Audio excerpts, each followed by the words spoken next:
juste un frisson glacial qui a traversé chaque fibre de mon corps et j'ai commencé à crier « Tu sais ce rêve que j'ai fait la nuit dernière, Terry? J'ai juste un pressentiment à ce sujet. » Que feriez-vous si vous faisiez un rêve qui vous disait que vous étiez en danger et qu'une petite voix étrange vous disait que vous pouviez l'éviter si vous écoutiez?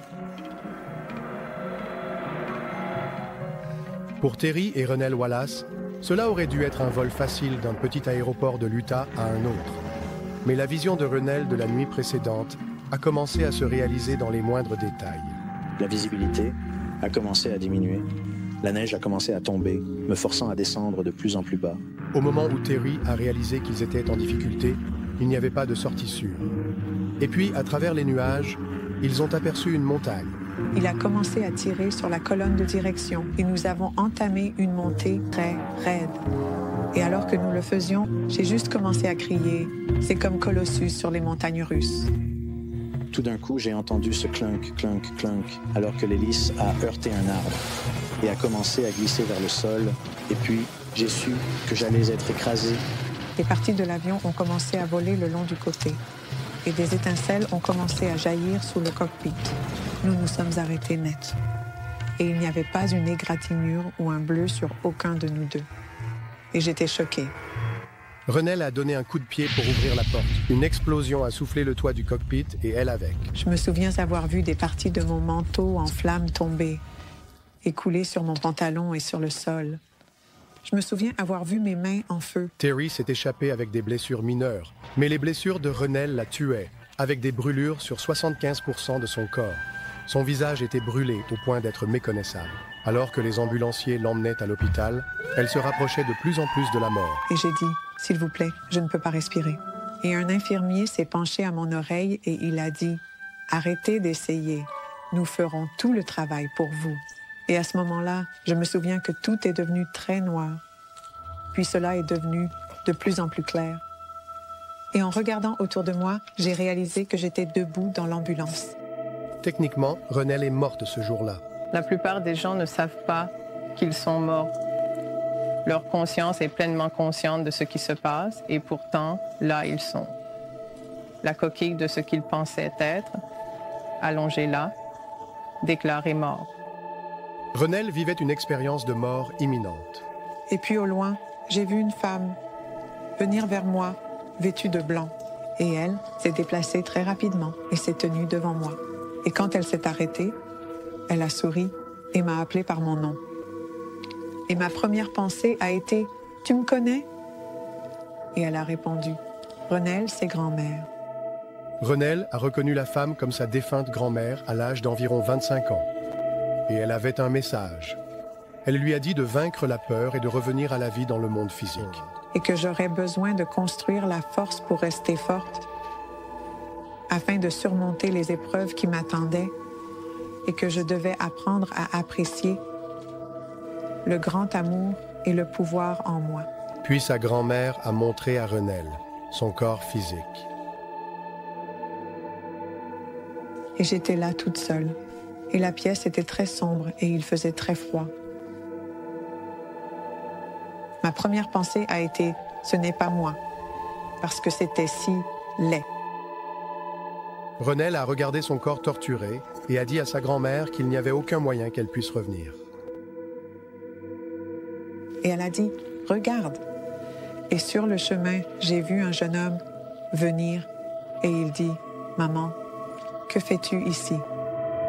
Renelle a vu que c'était son fils, un fils encore à naître. Son nom était Nathaniel. Et je suis allée le prendre dans mes bras. Et j'ai dit « Nathaniel ».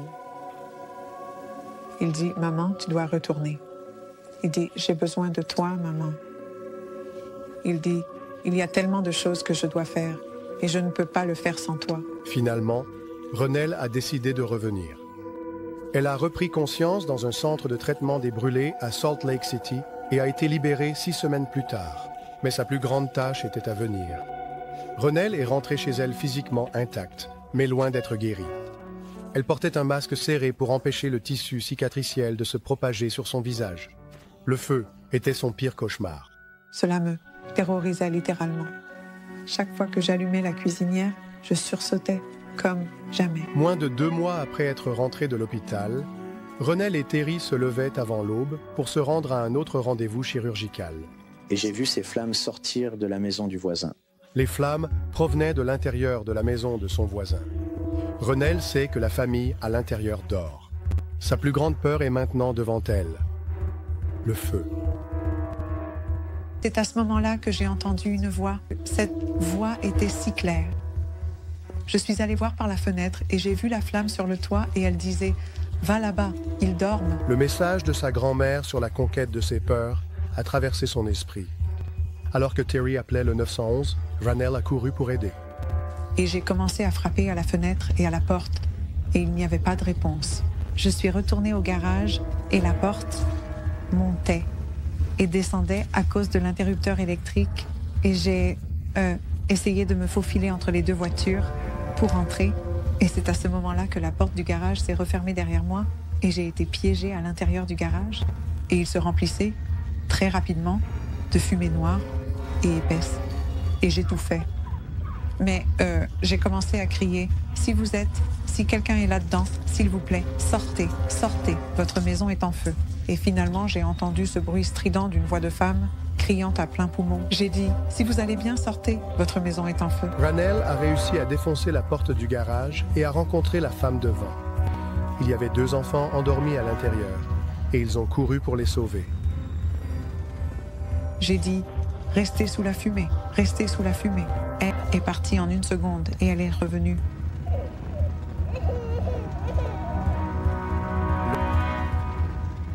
La maison était une perte totale, mais tout le monde a survécu. Et elle a commencé à dire « Merci, merci ». Et j'ai commencé à crier « Merci, merci ». Elle dit « Pourquoi me remerciez-vous » Et j'ai dit « Vous ne comprendrez jamais. Vous ne comprendrez jamais. » Le courage de Ranel a attiré l'attention nationale et la reconnaissance présidentielle. Et là, j'étais confrontée à quelque chose que je pensais paralyser le reste de ma vie, mais c'était la plus grande bénédiction de ma vie, car cela m'a aidé à surmonter mes plus grandes peurs. La plus grande bénédiction de Ranel était encore à venir.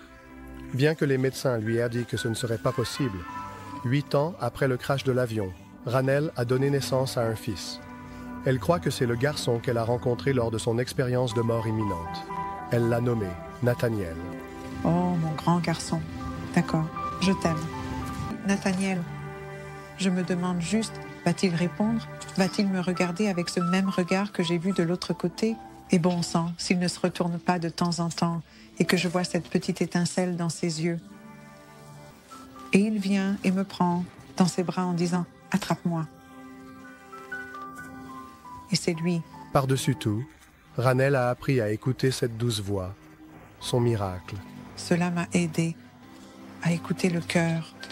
Si ce n'était pas pour cette voix, je ne serais jamais entrée dans ce feu. Après avoir écrit un livre et donné des conférences sur le sujet de la peur, Ranel a décidé d'affronter la plus grande peur qui lui restait, voler. Elle a récemment rejoint Terry pour leur premier vol ensemble depuis l'accident. Je suis plus concentrée sur le fait qu'il n'y a vraiment aucune peur que je ne puisse vaincre. Je suis arrivée au point où tout est possible. Il suffit d'y croire. Tout est possible. Tout.